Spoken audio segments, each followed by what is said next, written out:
Hello again. Now, we all know how inventive the children's programme Blue Peter is, so it's no surprise that one of their best-known presenters was a dab hand with washing up bottles and sticky-back plastic, as he was previously a time traveller in the TARDIS on a real Doctor Who adventure. The presenter in question is with us now. Welcome, Peter Purves. Peter, Shana. how did you get into Doctor Who? Oh, crikey, it's too long a story to tell. The end of it is that I was in Doctor Who as playing a small part as a hillbilly whose name completely has gone out of my head. I was on tour visiting the Empire State Building in New York, and the Daleks arrived pursuing Doctor Who, charged around the place and left. And at the end of the recording, the producer Verity Lambert and the writer Dennis Spooner came on the floor and said, would I like to go and have a drink with them? And I went over and they said, look, you know that William and Jacqueline are leaving in 3 weeks. Would you be interested in taking over? And that was the first, it was mooted, the first I'd heard of it, and I took over. So you joined as Stephen Turner. And Stephen Taylor. Stephen Taylor, yeah, sorry, yes. Yeah. And you then teamed up with William Hartnell. What was it like to work with him? Oh, it was great fun. I mean, Bill was, a super pro, and he was good fun. He became a very good friend, actually. We used to go out and have meals occasionally. And he taught me to try and do things a bit small. I was a big actor, you know. Television is really quite confined, and he used to make the point that, you know, his hands were, he'd hold them here, because if they're down there and he's in close-up, you can't see him. So it happened then, if he did the gesture, he wouldn't do that, his gesture would be there. And it was sort of neat little things. I haven't actually learned anything. I'll still do things big, but I mean, he was right. So all the things we think of as his kind of characteristics were actually careful acting. He was very precise. I mean, he wasn't always good at remembering his lines, bless his heart, but he was very precise. He knew precisely what he was doing. So did that stand you in good stead when it came to applying for a job on Blue Peter? Not at all, no. Absolutely no advantage whatsoever. The hardest thing, well, I mean, I was an actor, I always consider myself an actor. The hardest thing about presenting is to forget the acting side. You have to actually be yourself and not put anything on as a characterization. And I find it very difficult. So when the kids see you these days, are you best remembered for Blue Peter or Doctor Who? I think they've all forgotten me now, haven't they? Oh, the I kids. don't think they've forgotten you I think at all. probably Blue Peter. Probably Blue Peter. Oh, well, we remember you for Doctor Who anyway. Over to John, who remembers everyone on Blue Peter and Doctor Who. I do indeed. Peter was just one of the many companions who accompanied the Doctor on his adventures. There used to be something of a joke around the studio, suggesting that the companions had very little to do except say, "What do we do next, Doctor?" or alternatively simply scream. Well, here's a selection of tense moments faced by the companions over the years. Companions, too. Two of them, a boy and a girl, Jamie and Zoe. Push! Open! No! It's closing! No! Ian, behind you!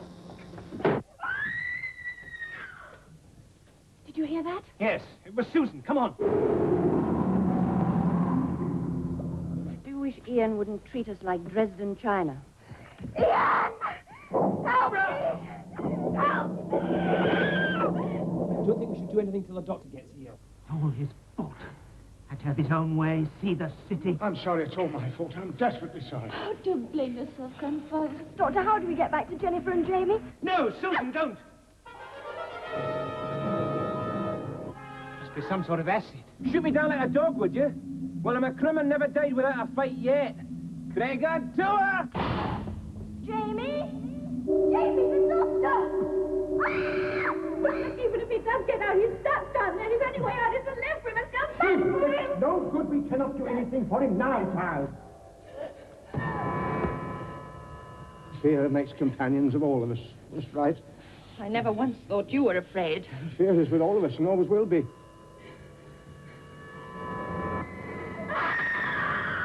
Oh, my God.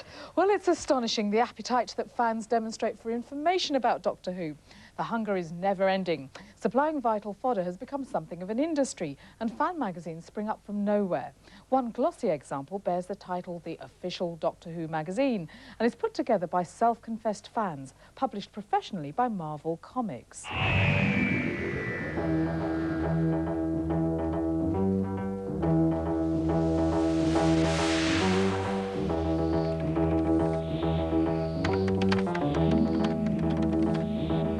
We're a magazine for fans. We have a license from the BBC to produce a Doctor Who magazine, and everything that we do is done in conjunction with them.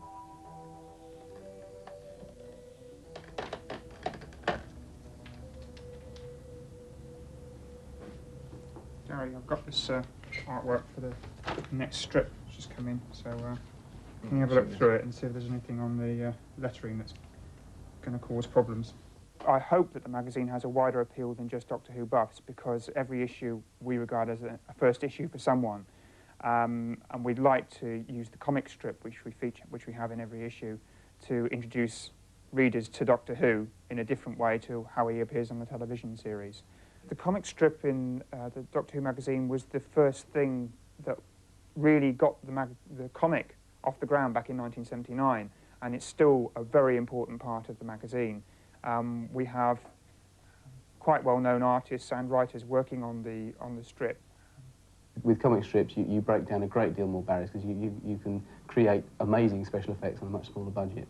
So we try and make aliens more impossibly alien than they can be in television stories, and settings more dramatically interesting than they could be for a film or TV. The great thing about the comic strip is that it can take the Doctor to worlds, and worlds that he's never been to before. And we don't have to worry about budgets and wobbly sets and things like that. Our monsters can be as creative and as far more menacing, perhaps, than they could be on television.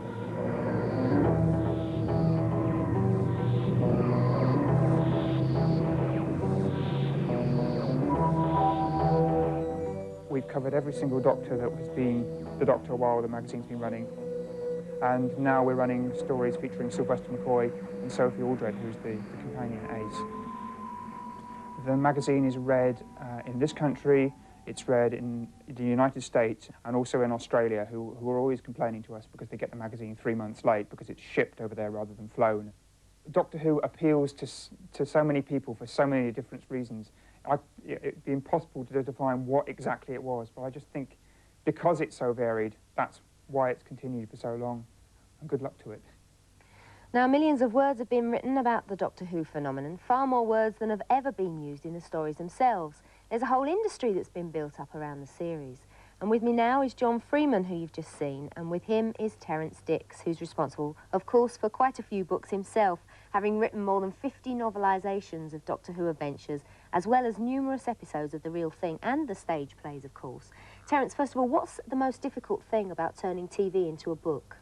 I think it's really that you are quite literally on your own, because, you know, television's a collaborative thing, and for the show you see on the screen, you've got lights, acting, costume, direction, music, all kinds of things.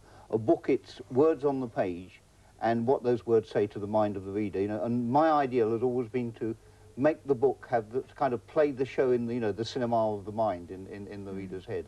So we could always see you actually writing a book about the missing episodes. Yes, I mean, some of the ones that I came to, you know, where we were kind of backtracking, by the time I came to write the book, there was perhaps only one episode left, and that might be the middle one or something. But you could at least see the actors, get a feel of the sets, get a feel of the performance, you know, so it's kind of like archaeology. If you can get a tiny little fragment of bone, you can do the whole dinosaur. John, this is from the archives from the Doctor Who magazine. What are your favourite pieces here? Well, my favourite pieces here are probably things like The Dalek World, which gave us great things like wonderful strips like this and massive cutaways of Dalek saucers and things like that. How old is that one? That's about 1965, 66. And also a lot of the fanzines that we can see here from various other countries like America and the books, the foreign language books, one of which is Terrance Dicks. Doctor Who und das Komplott der Daleks. Yes, written by Terrance. Plot. It's wonderful stuff. Well, it's not Marloplan. I don't know what the original of that was. No, that was the Daleks master plan, I think it was supposed to be. That's Complot.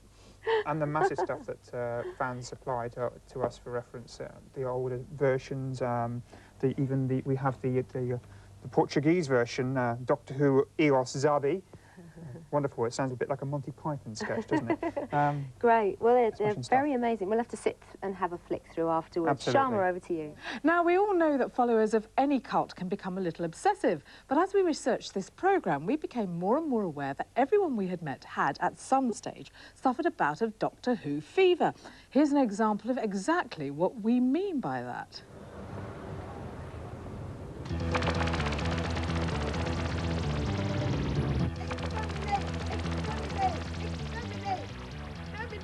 Exterminate! We will exterminate! Exterminate! Exterminate! Exterminate! exterminate. You will be exterminated. Oh!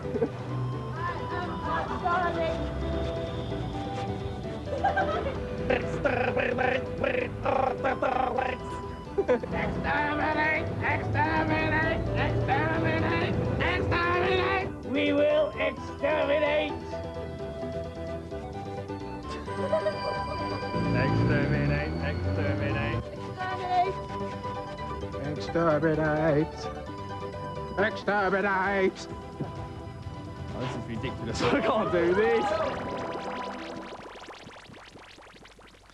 We'll follow that.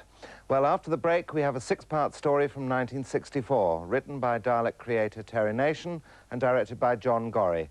Watch out for Fiona Walker, alias Lady Painfort from the Silver Anniversary story, making an early appearance as Carla, and a multitude of ambitious but lavish settings. The Doctor doesn't appear in episodes 3 and 4 because he was on holiday, something that would be unthinkable today. The monsters are the Vords, and watch out too for American character actor George Coulouris as Arbitan. The Keys of Marinus after the break.